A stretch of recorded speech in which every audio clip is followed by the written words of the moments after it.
வணக்கம். சற்று முன் கிடைக்கப்பெற்ற மிக மிக முக்கியமான செய்தி ஒன்று வெளியாகி உள்ளது. ஓபிஎஸ் அவர்களுடன் இணைந்த அதிமுகவின் மிக முக்கியமான எம்எல்ஏக்கள், அதுவும் சிட்டிங் எம்எல்ஏக்கள். ஏனென்றால் எடப்பாடி பழனிசாமி அவர்கள் இந்த தேர்தலில் பல எம்எல்ஏக்களுக்கு வாய்ப்புகள் மீண்டும் வழங்கப்படுவதை தவிர்த்துவிட்டார். இளம் தலைமுறையினர்களுக்கு வாய்ப்பளிப்பதாக கூறி தனது கட்டுப்பாட்டில் யார் செயல்படுகிறார்களோ அவர்களுக்கு மட்டும்தான் வாய்ப்புகளை வழங்கியுள்ளார்.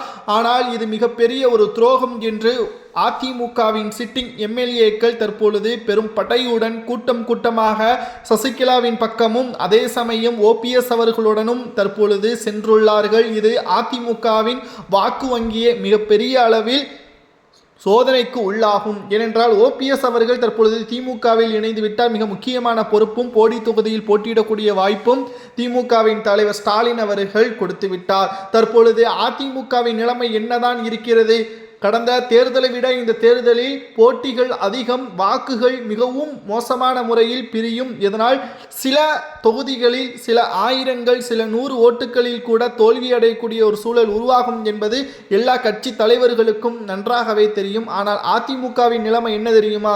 தென் மாவட்டங்களில் நிச்சயம் கூட்டணி கட்சிகள் தோல்வியை தான் தழுவும். கிட்டத்தட்ட 15க்கும் மேற்பட்ட எம்எல்ஏக்கள் ஆதரவுகளுடன் தற்பொழுது ஓபிஎஸ் அவர்களை தேடி வீட்டிற்கு சென்றுள்ளனர். இது மிகப்பெரிய அளவிலான செய்தியாக பார்க்கப்படுகிறது. செல்லும் இடமெல்லாம் எடப்பாடிக்கு கூட்டம் வருகிறது, மிகப்பெரிய பிரம்மாண்டமான வரவேற்புகள் இருக்கிறது என்று கூறுகிறார்கள். ஆனால் எடப்பாடி பழனிசாமி அவர்கள் ஒரு பிரச்சாரத்திற்கு செல்லும் பொழுது சுமார் 10 லட்சம் வரை செலவு செய்கிறார் கூட்டத்தை கூட்டுவதற்கு. அவர் பேசும் பொழுதே பாதி பேர் கூட்டத்தில் இருந்து விலகு சென்று வருவதையும் நம்மால் பார்க்க முடிகிறது. தற்பொழுது இருக்கக்கூடிய சிட்டிங் எம்எல்ஏக்கள் என்ன கூறுகிறார் தெரியுமா? எனக்கு வாய்ப்புகள் வழங்கவில்லை என்பதற்காக நாங்கள் ஓபிஎஸ் பக்கம் செல்லவில்லை. எடப்பாடியின் திட்டமே தவறாக இருக்கிறது. பணத்தை வைத்து மட்டும்தான் எடப்பாடி வேட்பாளர்களை தேர்வு செய்கிறார். கள நிலவரம் எப்படி இருக்கிறது, பூத் கமிட்டிகளின் செயல்பாடுகள் எப்படி இருக்கிறது என்பது எடப்பாடிக்கு முழுமையாக தெரியவில்லை. இதனால்தான் தைரியமாக 234 தொகுதிகளிலும் சசிகலா அவர்களும் ராமதாஸ் ஐயா அவர்களும் இணைந்து 234 தொகுதிகளிலும் போட்டியிட முடிவெடுத்துள்ளனர். இதற்கு காரணம் என்ன தெரியுமா? எடப்பாடி பழனிசாமி அவர்கள் அரசியலில் மிகவும் சோதனைக்குள்ளாகக்கூடிய நிலைமையில் இருக்கிறார். பூத் கமிட்டி தான் ஒரு எம்எல்ஏவை தீர்மானிக்கக்கூடிய பொறுப்பில் இருக்கிறது.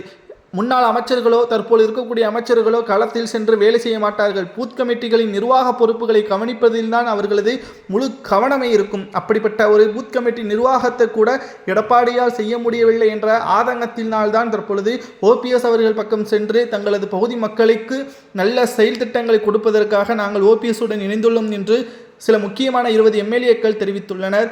ஓபிஎஸ் அவர்களுடன் சென்றது சரியா தவறா, அல்லது எடப்பாடி தான் சிறந்த தலைவரா என்பதை மறக்காம கமெண்ட் வாயிலாக கூறுங்கள்.